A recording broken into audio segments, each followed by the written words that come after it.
Hello and welcome to our second interview ahead of this year's Tampa Maguire's GAA Townlands Sevens competition.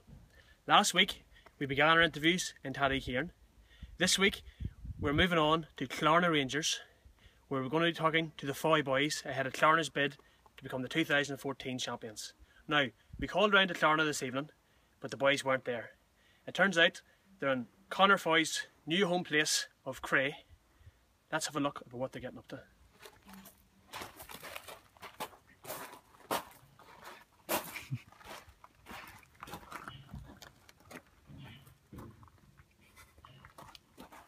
Okay, let's go inside and have a chat with the boys.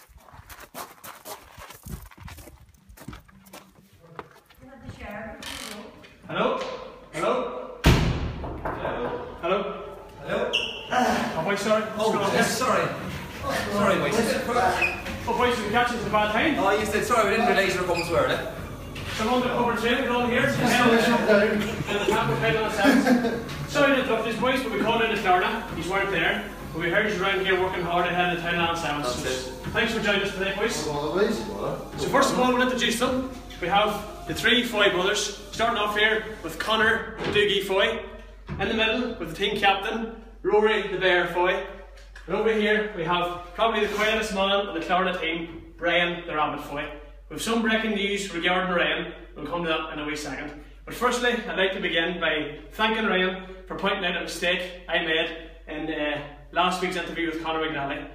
I stated that the Townlands Sevens were taking place on Saturday the 26th of December. They're actually taking place on Friday the 26th of December, so apologies for that. So folks, if you turn up on the Saturday, you're going to be a wee bit late.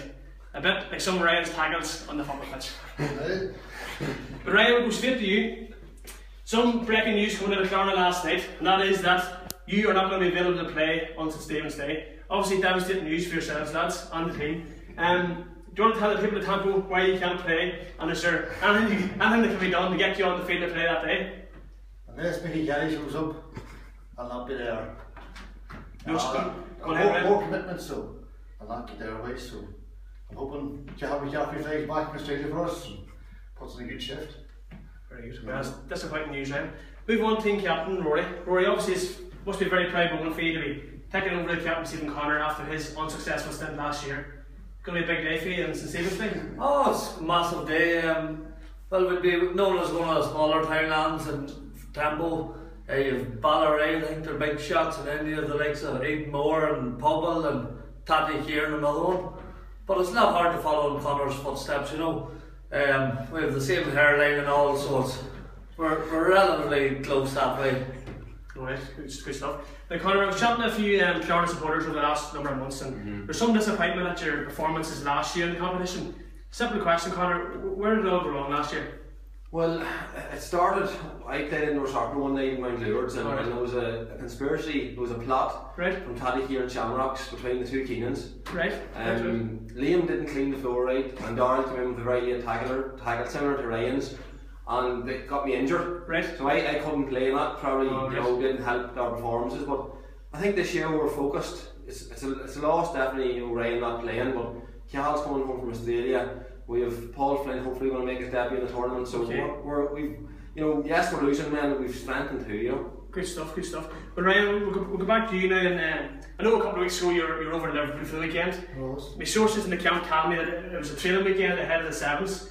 What were you getting up to that week? Do you want to let the people of Tampa know the card, or what were you doing?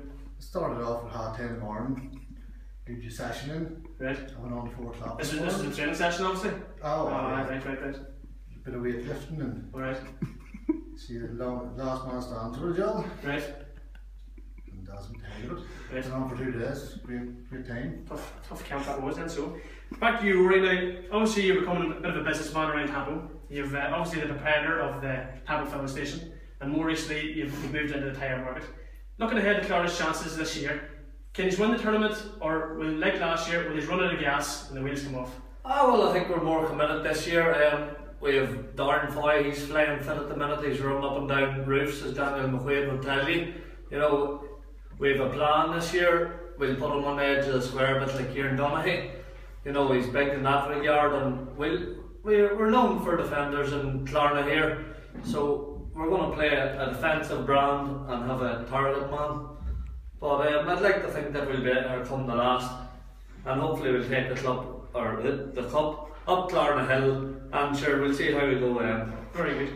On to you, Conor. Now, obviously, your team name is Clarna Rangers. For the people that aren't sure about that, it's named after the great Armagh team, Crosswood End Rangers. Now, at number 5, a wing half back for Crosswood End Rangers, Conor, is the great Aaron Kieran. At number 5, a wing half back for Clarna Rangers and Tampa Maguire's is yourself, Conor Foy. How does it feel, Conor, to be compared to a great like Aaron Kieran? Well, I suppose it's a compliment, Niall. Thank you very much. I suppose it's not about me, it's about the Rangers, as we call ourselves, the Rangers. And we feel that the name, you know, it does Crosswood End justice. Actually, we were founded before Crosswood End. Okay. So they actually took the name the other way around. Alright. There's actually a pub in Crosswood End called the Clarna Maid. Right. And that's where it all, a bit of history there now for you. There's an interesting fact. So, as I say, look, they have, you know, what we do, Crosswood End do on a different side, you know, 15 a side. Yeah. We do it on the 7-a-side scale. Very good. So we're looking for, you know, domination, 7 All-Ireland titles. This is the start of it, bringing it on to Kilmacud. Exciting times ahead then. Right, just on to you again, and in last week's interview with Tally Kieran, the Tally Kieran stand-in captain Conor McNally, he said that the Clarna boys were the party boys of the competition. He also made a statement, or another team made a statement, he's only gathered up for stag parties. What's your reaction to this? Well, that would have been through this time last year. Conor went and got married, and none of the rest of us took the plunge yet. But I was kind of hoping that Darren maybe would have took the plunge, because it's hard to beat a good bonding weekend. Like the Rabbit, he's playing the field here now, and I don't know, his stag do looks a long way away, so hopefully by next year we could have another boy married, and it'll be another get together for next year's competition. Very good, very good. Right, well, that's the main questions over. We'll have a few quick fire questions now. We'll ask Ollie this one. Best excuse for missing Tampa training? We'll start with Conor. The man obviously misses quite a few sessions. Conor, what's your best excuse for missing? That my previous training session ran over and I missed the main one. Oh, so you're actually training my little team? Yes, you know yourself. You know. It's a very valid excuse. Yeah. What would you, Rory? Oh, I got a flat wheel in the car there, so and I didn't know how to fix it, so there's nothing to do about it. Right, what would you, Ryan? Oh, just... Right, a hardest man on the Clarna team? It's tough on that. I have to go for myself. That's fair enough. Rory? Well, I'd fancy my chances now, but the Rabbit's fairly tough. He has a good pack, so... What would you, Conor? I think we can all vouch for Ryan. Probably he's definitely more a door than a window. Very good, very good. Right. A player to look out for in the tournament, Conor? I would say that Paul Flynn, if we can get him, you know, scaled up, he'll be very useful. Good. And he'll take a lot of men by surprise. Good stuff, Rory. I'd always look out for Conor King there. He's a dangerous wee buck. He could sneak up from behind, and he's a fierce bust of pace about him. Very good. What have you, Ray? I'd say Dixie Conlon. He had a great tournament last year. Right. I think he's a good left peg him too, so one to watch. Dixie. Very good. And the final question, plans after the final whistle on St Stephen's Day? We'll leave that to the captain, Rory, to answer that one. Oh, well, there's only one thing for it. You know, we're going to stay off the booze until hopefully about 3 o'clock on Boxing Day, and then sure we'll enjoy the rest of the festive season then, and we'll probably do a tour of a few towns if we win it. Very good. Well folks, that's the end of interview number 2 as we looked ahead to Clarna's chances of success this year. On Saturday we're going to make the short journey to Glen Cross, where we'll be talking to the Glen captain, Declan the Beast Owens. We'll see you then.